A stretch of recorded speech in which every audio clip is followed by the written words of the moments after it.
Chapter 2: Object of writing the work, Incapacity and Boldness in the Undertaking, Hot Discussion, Conferring Significant and Prophetic Title of Hemadpant, Necessity of a Guru. In the last chapter, the author mentioned in the original Marathi book that he would state the reason that led him to undertake the work, and about the persons qualified to read the same, and such other points. Now, in this chapter, he starts to tell the same. Object of writing the work. In the first chapter, I described Sai Baba's miracle of checking and destroying the cholera epidemic by grinding wheat and throwing the flour on the outskirts of the village. I heard other miracles of Sai Baba to my great delight, and this delight burst forth into this poetic work. I also thought that the description of these miracles of Sai Baba would be interesting and instructive to his devotees, and would remove their sins. And so I began to write the sacred life and teachings of Sai Baba. The life of the saint is neither logical nor dialectical. It shows us the true and great path. Incapacity and boldness in undertaking the work. Hemadpant thought that he was not a fit person to undertake the work. He said, "When I do not know the life of my intimate friend, nor do I know my own mind, then how can I write the life of a saint or describe the nature of incarnations which even the Vedas were unable to do? One must be a saint himself before he could know other saints. Otherwise, how can I describe their glory? To write the life of a saint is the most difficult, though one may as well be able to measure the depth of the water of the seven seas or enclose the sky with cloth trappings. I knew that this was the most venturous undertaking, which might expose me to ridicule. I therefore invoked Sai Baba's grace. The premier poet saint of Maharashtra, Shri Jnaneshwar Maharaj, has stated that the Lord loves those who write the lives of saints, and the saints also have their own peculiar method of assigning the service, which the devotees long for. The saints inspire the work, the devotees become only an indirect cause or an instrument to achieve the end. For instance, in 1700 Shaka year, the poet Mahipati aspired to write the lives of saints. Saints inspired him and got the work done. So also in 1800 Shaka year, Das Kanu's service was accepted. The former wrote four works: Bhakt Vijay, Sant Vijay, Bhakt Leela Amrit, and Sant Leela Amrit, while the latter wrote Bhakt Leela Amrit and Sant Katha Amrit, in which the lives of modern saints were described. In chapters 31, 32, 33 of Bhakt Leela Amrit and in chapter 57 of Sant Katha Amrit, the life and teachings of Sai Baba are very well depicted. These have been separately published in Sai Leela magazine, numbers 11 and 12, volume 17. The readers are advised to read these chapters. So also, Sai Baba's wonderful Leelas are described by Mrs. Savitri Bai Raghunath Tendulkar of Bandra in a small book named Shri Sai Nath Bhajanmala. Das Kanu Maharaj also has composed various sweet poems on Sai Baba. A devotee named Amidas Bhavani Mehta has also published some stories of Sai Baba in Gujarati. Some numbers of Sai Nath Prabha, a magazine published by Dakshina Bhiksha Sanstha of Shirdi, are also published. Then, the The question of objection comes in that while so many works regarding Sai Baba are extant, why should this Satcharitra be written, and where is its necessity? The answer is plain and simple.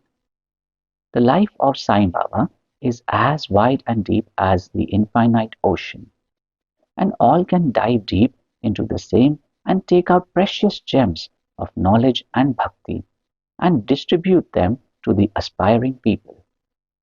The stories, parables, and teachings of Sai Baba are very wonderful. They will give peace and happiness to the people who are afflicted with sorrows and heavily loaded with miseries of this worldly existence, and also bestow knowledge and wisdom both in worldly and in spiritual domains. If these teachings of Sai Baba, which are as interesting and instructive as the Vedic lore, are listened to and meditated upon, the devotees will get what they long for, viz., union with Brahma, mastery in Eightfold Yoga, bliss of meditation, etc. So I thought that I should call these stories together. That would be my best upasana. This collection would be most delightful to those simple souls whose eyes were not blessed with Sai Baba's darshan. So I set about collecting Sai Baba's teachings and expressions, the outcome of his boundless self realization. It was Sai Baba who inspired me in this matter. In fact, I surrendered my ego at his feet and thought that my path was clear and that he would make me quite happy here and in the next world. I could not myself ask Sai Baba to give me permission for this work, so I requested Mr. Madhavrao Deshpande, alias Shama, Baba's most intimate devotee, to speak to him for me. He pleaded for my cause and said to Sai Baba, "This Anna Sahib wishes to write your biography. Don't say you are a poor fakir and there is no necessity to write it. But if you agree and help him, he will write, or rather, your grace will accomplish the work. Without your consent and blessings, nothing can be done successfully." When Sai Baba heard this request, he was moved and blessed me by giving me his Udi, sacred ash, and placing his boon bestowing hand on my head, said, "Let him make a collection of stories and experiences. Keep notes and memos. I will help him. He is only an outward instrument. I should write my autobiography myself and satisfy the wishes of my devotees. He should get rid of his ego, surrender it at my feet. He who acts like this in life, him I help the most. What of my life stories? I serve him in his house in all possible ways. When his ego is completely annihilated and there is left no trace of it, I myself shall enter into him and shall myself write my own life. Hearing my stories and teachings will create faith in devotees' hearts, and they will easily get self realization and bliss. Let there be no insistence on establishing one's own view, no attempt to refute others' opinions, no discussion of pros and cons of any subject. Significant and prophetic title. The word discussion put me in mind of my promise to explain the story of my getting the title of Hemadpant, and now I begin to relate the same. I was on close friendly terms with Kaka Sahib Dikshit and Nana Sahib Chandorkar. They pressed me to go to Shirdi and have Baba's darshan, and I promised them to do so. But something in the meanwhile turned up which prevented me from going to Shirdi. The son of a friend of mine at Lonavala fell ill. My friend tried all possible means, physical and spiritual, but the fever would not abate. At length he got his guru to sit by the bedside of his son, but this too was of no avail. Hearing this, I thought, what was the utility of the guru if he could not save my friend's son? If the guru can't do anything for us, why should I go to Shirdi at all? Thinking in this way, I postponed my Shirdi trip. But the inevitable must happen, and it happened in my case as follows. Mr. Nana Sahib Chandorkar, who was a divisional officer, was going on tour to Basayan. From Thana, he came to Dadar and was waiting for a train bound for Basayan. In the meanwhile, a Bandra local turned up. He sat in it and came to Bandra, and sent for me, and took me to task for putting off my Shirdi trip. Nana's argument for my Shirdi trip was convincing and delightful, and so I decided to start for Shirdi the same night. I packed up my luggage and started for Shirdi. I planned to go to Dadar and from there to catch the train for Manmad, and so I booked myself for Dadar and sat in the train. While the train was to start, a Mohammedan came hastily to my compartment and, seeing all my paraphernalia, asked me where I was bound to. I told him about my plan. He then suggested that I should go straight to Boribandar and not to wait at Dadar, as the Manmad mail did not stop at Dadar. If this little miracle or Leela had not happened, I would not have reached Shirdi next day as settled, and many doubts would have assailed me. But that was not to be. As fortune favored me, I reached Shirdi the next day before 9 or 10 a.m. Mr. Bhau Sahib Kaka Dikshit was waiting for me there. This was in 1910, when there was only one place, viz. Satheswara, for lodging pilgrim devotees. After alighting from the Tonga, I was anxious to have darshan. When the great devotee Tatya Sahib Nulkar returned from the masjid and said that Sai Baba was at the corner of the Vada and that I should first get the preliminary darshan and then, after bath, see him at leisure. Hearing this, I ran and prostrated before Baba, and my joy knew no bounds. I found more than what Nana Sahib Chandorkar had told me. All my senses were satisfied, and I forgot my thirst and hunger. The moment I touched Sai Baba's feet, I began a new lease of life.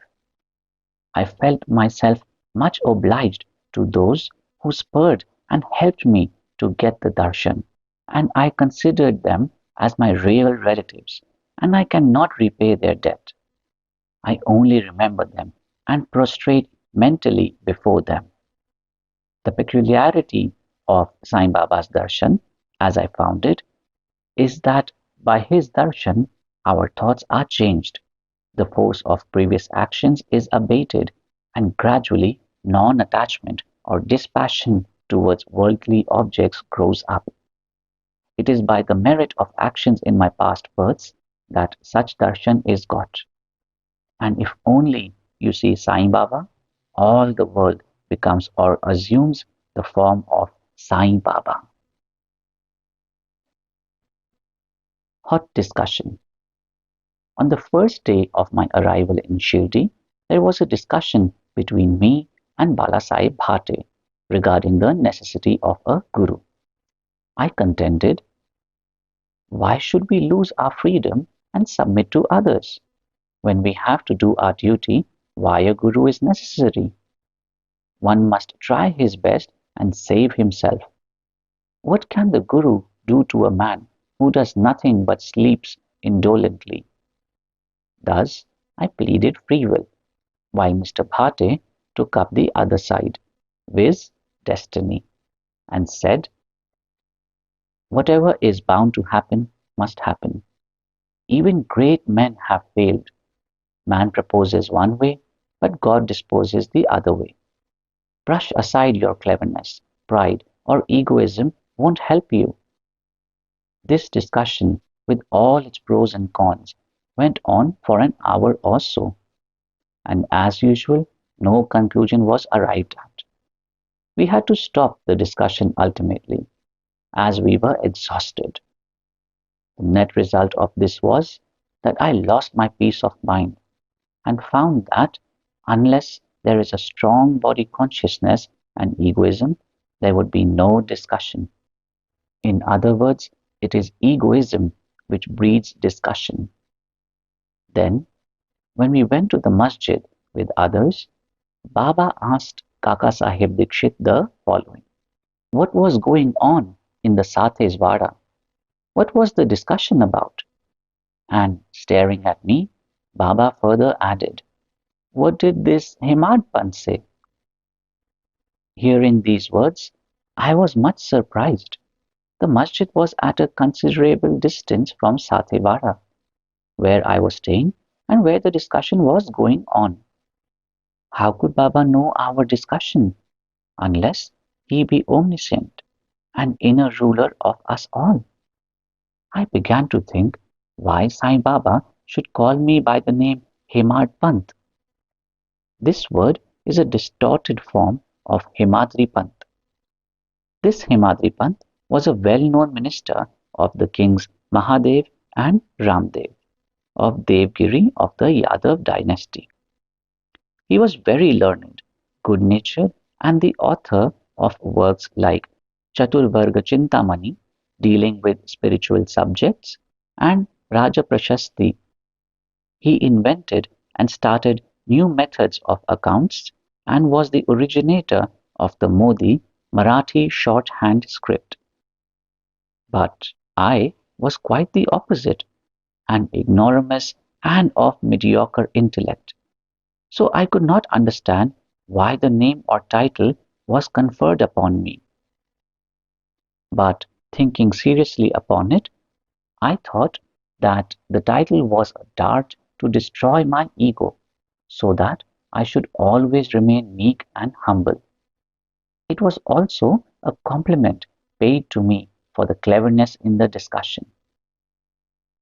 Looking into the history, we think that Baba's word, calling Mr. Davolkar by the name Hemadpant, was significant and prophetic, as we find that he looked after the management of Sai Sansthan very intelligently, kept all the accounts nicely, and was also the author of such a good work, Sai Satcharitra, which deals with such important and spiritual subjects as dhyan, bhakti, dispassion, self-surrender, and self-realization. About the necessity of a guru. Hemadpant has left no note, no memo about what Baba said regarding this subject. But Kaka Sahib Dikshit has published his notes regarding this matter. Next day, after Hemadpant's meeting with Sai Baba, Kaka Sahib went to Baba and asked, Baba, where to go? Baba said, high up. Then the man said, where is the way?